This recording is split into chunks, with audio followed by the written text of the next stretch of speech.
Hello, my name is Antonoa. I'm a UK and US trained endosurgeon and neurologist. Today, I'd like to discuss how I go about evaluating a patient remotely for vertigo, which is either via telephone or video consultation. Now, I do appreciate that vertigo tends to be a bit of an enigma to both medical colleagues and patients alike, and I hope in the next few minutes to make it less so. First, I'd like to go about definition because you do need certain props to remind you of the kind of questions you want to ask. Vertigo depicts an illusion of motion, either of the patient or the surroundings, whereas dizziness, which is a commonly made complaint by a patient, depicts an altered sensation of orientation. In other words, the patient feels disorientated. Now, vertigo, which tends to be more specific towards the balance system, could be either central, whereas it occurs in the brain, and it has a lot of an alteration in the signals that go through the central pathways, or maybe peripheral, whereby it's mainly problems with the uneven stimulation of the vestibular nuclei within the brainstem from the periphery. In other words, this depicts that there's an interplay of two different elements to control the balance. That's from the periphery, the eyes, the inner ear, the joints of the neck, and rest of the body, which send signals to the brainstem, where these signals are processed. These signals are influenced by the brain, which has an override function, and also modulated by the cerebellum, which is responsible for fine-tuning these different movements in order to keep the balance erect. Now, you'll find that you have problems affecting both the peripheral parts, causing vertigo, or the central parts.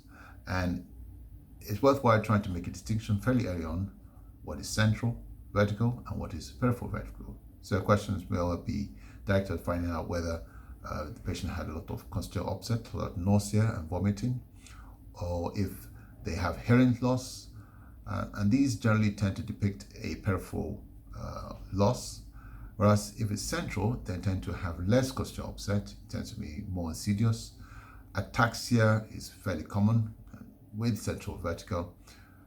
You'd certainly have bilateral rather than unilateral symptoms, usually with central losses, which is also associated with neurological complaints as well. Compensation tends to be very slow with central vertigo. In order to have an idea of the kind of question asked, it's worthwhile having a variety of differential diagnosis in mind so you can ask questions which will eliminate or establish these as potential causes of vertigo. These include benign proximal positional vertigo, vestibular neuronitis, Meniere's disease or syndrome, inner ear infections and diseases, infections of the ears, tumors, potential autoimmune disorders, local trauma to the ears, amongst other things, may well depict a peripheral cause. Whereas in terms of central causes, you may well look for neurological complaints, cerebrovascular disease may well be the cause, patients with migraines, patients with multiple sclerosis, cerebellar degenerative conditions. All these may well point to a central cause, and your questions would be directed at this because quite a number of these patients can be evaluated properly by a very good history. In other words, you're more like a Sherlock Holmes of the balance system in order to establish a diagnosis. Now, with majority of patients, as I alluded to earlier, you'll be able to get a diagnosis from the history and also from assessment of the patients, generally visually, if you cannot get access to the patients directly. And you would want to try and direct your question in such a way that the questions will mirror what you would have done if you are seeing the patients face to face. This will guide your various differential diagnoses that you want to consider. It will also direct your investigations and ultimately the treatment that the patient would require. The main thing is, with the history, you want to establish the main complaint. This may well be from the very first episode of the vertigo, or it may well be the very last one, or what was the most recent attack of vertigo. Get them to describe the symptom. Try and pin them down and establish that it was vertigo that they had rather than them feeling lightheaded. Find out the duration of these spells, because this may well help your diagnosis. Typically, patients with benign proximal positional vertigo, BPPV, tend to have a very short-lived vertigo lasting seconds to minutes. Patients with minutes tend to be longer lasting, and this may well be up to minutes to hours. Especially with vestibular neuronitis or labyrinthitis, may last for days. And also, you want to establish the frequency of spells to know whether it's very severe or not. You want to establish whether there are factors that make it worse, like personal change in patients with BPPV, or if it's someone that strains or coughs, as in patients with superior canal dehiscence syndrome or perilymphatic fistula. This may well bear in mind when you're assessing the patient. Patients with oscillopsia, which depicts that the surroundings constantly in motion even when it's static in reality. Difficulty moving around in dark, which suggests that it's more of a peripheral loss. Beware of the patient that has something to gain by having a diagnosis of dizziness, because there are patients that would do that for financial gain or psychological gain. So certainly the most important question to ask is whether there's a feeling of spinning as against lightheadedness, whether there's an effect of changing position, is there associated otological symptoms like hearing loss, tinnitus, or pressure in the ears, and also establish the impact of lifestyle. In terms of the otological symptoms, you want to know whether it's unilateral or bilateral, establish the hearing loss, whether hearing loss is fluctuating or persistent, whether there's a fullness or pressure symptoms in the ear, whether they've got tinnitus or hyperacusis. Typically, if you've got hyperacusis affecting both ears or tinnitus affecting both ears, along with other symptoms such as headaches, you would start thinking about central cause of migraines rather than a peripheral cause. Establish whether they've got otardia or Tourette as well. If a patient comes and complains of headaches, memory lapses, visual disturbance, speech and swallowing disorders, limb tremors, difficulty in movement of limbs, anxiety, panic attacks, hyperventilation, or paresthesias, then it's very unlikely that it's peripheral. It's more likely to be a neurological or central cause for the vertigo. You also want to look at their previous medical history. Have they got a history of cardiovascular disease? Have they got a history of metabolic disorders? Neurological or endocrine disease may well cause vertigo. Inflammatory conditions, not just infections, but autoimmune conditions can also cause vertigo. You want to know if there are medications that may produce a disturbance of balance, like the antihypertensive and other medications of that nature. Have they had previous surgery? Patients had either eye surgery or ear surgery, or even brain surgery may well present to you with dizziness. Trauma to the ears likely cause disturbance in the balance. Patients may well be abusing substances like amphetamines. This may also cause a vertigo. Have they got a family history of balance-related problems? Patients with Friedreich's ataxia, ataxia with vitamin E deficiency may well present to you with vertigo or an imbalance. Have they got episodic ataxia or family history of Huntington chorea? All these are relevant in assessing the patient. Now, having a video consultation may well be much better than a telephone consultation, because you can get to mirror what you would do in the clinic environment. And I generally like to split up into otological, general, well, also look at eye changes, neurological, or specific vestibular. Now, in terms of otological, you want to see if there are any signs of infection, a discharge from the ear, eruptions around the ear. Are there external ear abnormalities? Patients with otorenal bronchial disease and other congenital losses may well present that way. And looking at the external ear may well give a hint. Are there pits around the ears, which would suggest some sort of embryogenic malformation has occurred? You can get them to demonstrate Henneberg's sign by asking to place pressure on the tragus.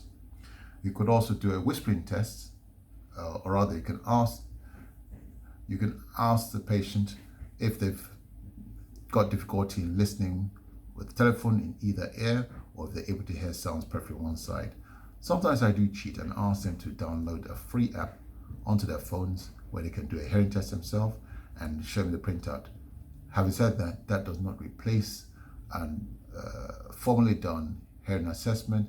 It's just to give you a rough idea whether there's asymmetrical hearing, because that may well guide remote investigations such as an MRI scan to see if there's any cause for the hearing asymmetry. You want to look to see if there's any obvious cranial nerve palsy. You can ask them to move the face. You can ask them to stick their tongue out to see if there's any hypoglossal lesion. If their voice has changed, that may well suggest that they've got a vocal cord palsy as well, or if they have difficulty in breathing, they will suggest the same thing. Looking at the eyes is actually very helpful, because with the eyes you can see evidence of nystagmus. You can actually see if they've got, ask them to track things across an imaginary plane on the screen and see if they've got saccadic eye movements. You can see if they've got eye changes such as atherosclerosis like arcocinalis. Apart from nystagmus, you want to see if they have disconjugate eye movements, which may well suggest internuclear ophthalmoplegia, which is typical of multiple sclerosis. You may well have them demonstrate eye signs suggestive of thyroid disease. You could also demonstrate pulses of the 6th, the 4th, and the 3rd cranial nerves by asking to move their eyes in different directions to see if there's a weakness. These may well have a bearing on the patients present to you with vertigo. A lot of people have blood pressure machines. You can ask them the most recent blood pressure. You also may well use that opportunity to see them walk on the screen. Just ask them to take a few step backs and see if they can walk. You can see if they stand erect. If they're able to stand erect without any obvious imbalance, that will suggest that their balance is reasonably okay or they've compensated. However, patients that are trying to exaggerate their symptoms may well stand erect and adopt various involuntary, should I say, movements. These exaggerated movements are very complex balance maintaining movements to perform, and would actually suggest that the patient is trying to exaggerate their symptoms. You can ask them to stand on top of a foam, as you would with a patient doing a Romberg test. I would actually take that forward, but ask them to, you can ask the patient to stand still, which would suggest a cerebral lesion if they can't stand erect. You can take that forward by asking them to stand on the foam with their eyes shut. If they're able to do that, then the chances are that their inner ear function is intact. If they're able to stand still with their eyes shut or on a firm surface, that's your Romberg test, and may well suggest that the cerebral function is intact. Another way of checking the cerebral function is looking for dysdiadochokinesis, where you ask them to perform rapidly changing hand movements on alternate sides. If they have a cerebellar lesion, they want to be able to do that. And in addition to that, when you're looking at eyes, if the patient has a vertical nystagmus, that would actually depict that the patient has a central cause for the vertigo rather than a peripheral cause for the vertigo. You can ask the patient to run their finger across different parts of the face to see if there's any sensory deficit. If it feels differently, that may well point to that. I already alluded to other things like a cerebral assessment. The other tests like the finger foot test, you can ask them to demonstrate while you watch them do it. In terms of vestibular, and apart from the nystagmus, which I mentioned, you could either have the horizontal nystagmus, which might be peripheral, or they can have a vertical nystagmus, which is almost always central in origin. You could try and demonstrate a head impulse test by asking them to move their head suddenly with their eyes open to see if it triggers a nystagmus. Might be more sensitive by asking them to shake their head for about 20 seconds with their eyes shut, and then asking them to open their eyes to see if you can actually demonstrate or see any nystagmus at the same time. The Fukuda step test just denotes the patient marching on the spot with their hands in front of them and seeing if they sway from side to side. It just gives an indication of whether the balance is working symmetrically or not. It's not necessarily localizing feature. I have a video on YouTube where I actually ask or able to, I have a clip on video which demonstrates a home Hoppack test and how to correct it. You can find on my YouTube channel, but in a nutshell, all it is that you ask the patients to lie back on the bed with the pillow position just around the region of the nape and neck, and the head turned to one side. And if they have reproduction of the vertigo when they lie on the side, that will actually suggest that they have a BPPV towards that side. A modified CTSIB, which is a clinical test of sensory interaction balance, is basically what I described earlier, where the patient stands on a foam with their eyes shut or wears defocus glasses, but most patients will not have defocus glasses. So I just stick to seeing if they can maintain their balance with their eyes shut and stand on top of a foam. This may well give you information in terms of how you can go about rehabilitating the patient. Worthwhile having various different diagnoses, as I pointed out before. BPPV, menias, and labyrinthitis are fairly common, but you can have other causes of vertigo, peripheral vertigo, which include labyrinthine fistula, labyrinthine failure, trauma, suprachiasmatic dehiscence syndrome, tumors, infections, migraines are central causes which the worthwhile asking for. I'll just give you a few examples.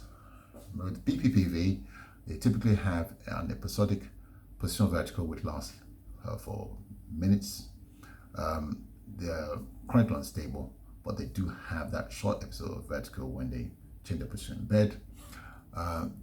It tends to be self-limiting, but they do have a lot of exacerbations and periods of remission.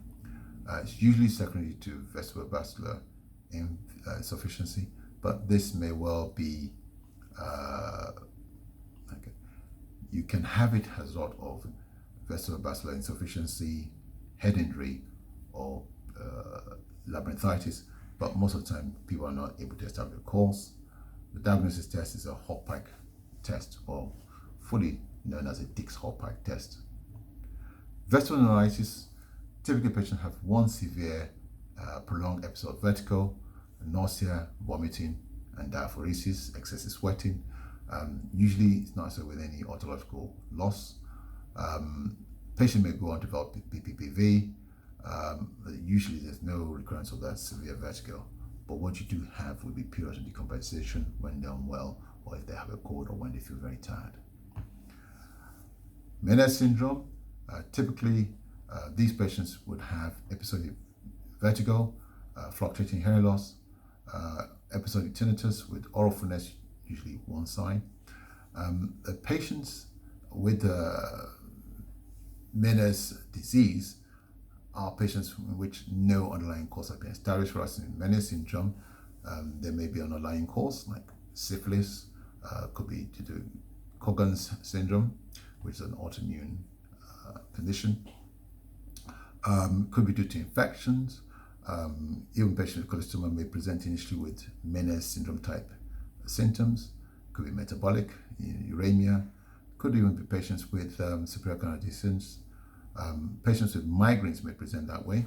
Typically, you probably describe it as a patient with migraine vertigo or vertiginous migraine. And it may well be a developmental thing. And we do believe it's due to enlargement of the endolymphatic duct with subsequent damage of the rest of the endolymph. Perilymphatic fistula, usually there's an exciting event like trauma or decompression. Patients are chronically unstable. They may have fluctuating symptoms, fluctuating hair loss. Physical exertion or strain may make the dizziness worse. Superior canal dehiscence syndrome, patients chronically unstable. They may well have a tular phenomenon. They may well have a tular phenomenon whereby sound triggers a vertiginous episode. This may well be everyday sounds, maybe an ambulance or an excavator, a loud lorry just passing by, causing it to be unstable. The dizziness may be triggered by pressure or voice change. Hennet sign, as I mentioned, Henneberg sign may be positive, whereby you press on the triggers or ask the patient to press on triggers to see if it will induce an unsteadiness. Diagnosis is usually based on clinical features, high resolution CT scan, and typical findings on vesico-evoked myogenic potential, which is something you get in certain labs. Treatment depends on how bad the patient is, because it may well be surgical intervention, but some patients may do well without any intervention whatsoever. Be well with the sarcogenic patients. And I hope that this talk will be helpful in your assessment of these patients remotely. If you do need further information, I'm available. You can check my YouTube channel for more information. Bye for now.